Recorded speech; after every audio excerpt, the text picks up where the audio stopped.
جب ایک آئیڈیا, اور یہ پالیٹکس یہ 90 کی دہائی کی پالیٹکس نہیں ہے. 90 کی دہائی میں پالیٹکس کیا تھا؟ الیکٹیبلز تھے, اسٹیبلشمنٹ انہوں ایک طرف ایک پارٹی کا ساتھ دیتی تھی, الیکٹیبلز تھوڑے ادھر چلے جاتے تو وہ پارٹی جیت جاتی تھی. یہ تھی 90 کی دہائی کی پالیٹکس. اور پھر یہی آگے جب جنرل مشرف نے کیا پہلے 2/3 اکثریت والی نون لیگ, ان کو کوئی تشدد نہیں کیا گیا. ان کو کسی صوبے دار کا بھی ٹیلی فون آتا تھا نا تو وہ سیدھا کاف لیگ پہ چلے جاتے تھے. کوئی مشکل نہیں تھی, کوئی بزنسز نہیں بند ہوئی, کوئی جیلوں میں نہیں ڈالا, ساری کی ساری نون لیگ کاف لیگ پہ چلی گئی. اور اگر وہ جو باقی, میں پھر سے کہتا ہوں, جو بچے ہوئے تھے نون لیگ والے, اگر ان کے اوپر 5% بھی وہ تشدد کرتے جو ہمارے پہ ہو رہا ہے, انہوں نے بھی کاف لیگ پہ چلے جانا تھا.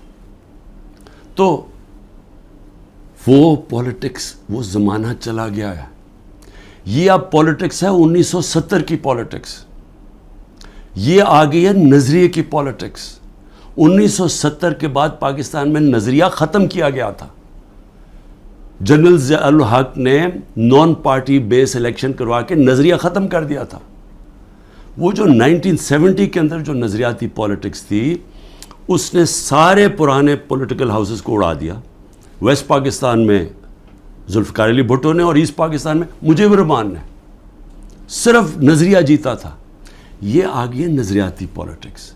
یہ جو ہمارے لوگ ہیں, وہ اتنی مشکلات کے بغیر کیوں نہیں چھوڑ رہے؟ کہ ان کو پتہ ہے کہ جب وہ چھوڑیں گے ان کی پالیٹکس ختم ہو جائے گی. ان کو پتہ ہے کہ ووٹر جو نیچے بیٹھا ہوا ہے, وہ ووٹر کہہ رہا ہے کہ اگر آپ نے تحریک انصاف کے ٹکٹ کے اوپر نہ لڑے, ہم آپ کو ووٹ نہیں دیں گے. وہ لوگ کہہ رہے ہیں جن کے اپنے ووٹ بینکس ہیں, ان کا اپنا ووٹ بینک کہہ رہا ہے کہ آپ کو صرف ہم تب جتائیں گے جب آپ تحریک انصاف پہ کھڑے ہوں گے. تو قوم کے دل تو اللہ کے ہاتھ میں ہے. اللہ جب لوگوں کے دل بدل دیتا ہے تو انگریزی میں پھر فریز آ جاتا ہے کہ an idea whose time has come. No number of armies can destroy an idea whose time has come. جتنی مرضی فوجیں ہوں, وہ جب ایک نظریے کا وقت جو اللہ ڈالتا ہے دلوں میں, جب وہ آ جاتا ہے, آپ کچھ نہیں کر سکتے.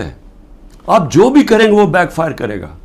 14 مہینے سے کوشش کیا جا رہا ہے کہ نظریہ کو ختم کرنے کا, اور 14 مہینے سے کوئی سروے کروا لیں, آپ کو بار بار ایک ہی رزلٹ آئے گا کہ لوگ اور زیادہ تحریک انصاف کے ساتھ آ گئے. اس لیے میری ریکویسٹ یہ ہے کہ یہ پولیٹیکل انجینئر سے ملک کو تباہ کر رہے ہیں. اس وقت ضرورت ملک کو پولیٹیکل سٹیبلٹی کی ہے. پولیٹیکل انجینئرنگ کے جی سارے بندر بانٹ کر دو, یہ چھوٹے چھوٹوں کو کسی کو یہ دے دو, اور سیٹیں بانٹ دو پارٹیز کے بیچ میں تھوڑی تھوڑی, اور اپنے بھی لوگوں کو, اور پھر الیکشن کمیشن کے ساتھ دھاندلی کر کے جتا دو. یہ ملک کو ڈی سٹیبلائز کرے گا, یہ سٹیبلٹی نہیں لے کے آئے گا. اس میں بجائے سیاسی استحکام آنے پہ, جس کی وجہ سے معاشی طور پہ استحکام آئے گا, یہ الٹا ہو جائے گا. اس سے ملک تباہی کی طرف جا رہا ہے. اور میں وہ پاکستانی ہوں, پھر سے میں ریپیٹ کرتا ہوں, میں نے یہ ملک کے چھوڑ کے نہیں جانا. میں نے اس ملک کے ساتھ یا اوپر جاؤں گا یا نیچے جاؤں گا. میں وہ پاکستانی آپ کو ایک ملک کی خاطر کہہ رہا ہوں کہ یہ راستہ نہ پکڑیں جس طرف ہم جا رہے ہیں. یہ ظلم نہ کریں, اس کا کوئی فائدہ نہیں ہونے لگا سوائے ملک کو نقصان ہونے لگا.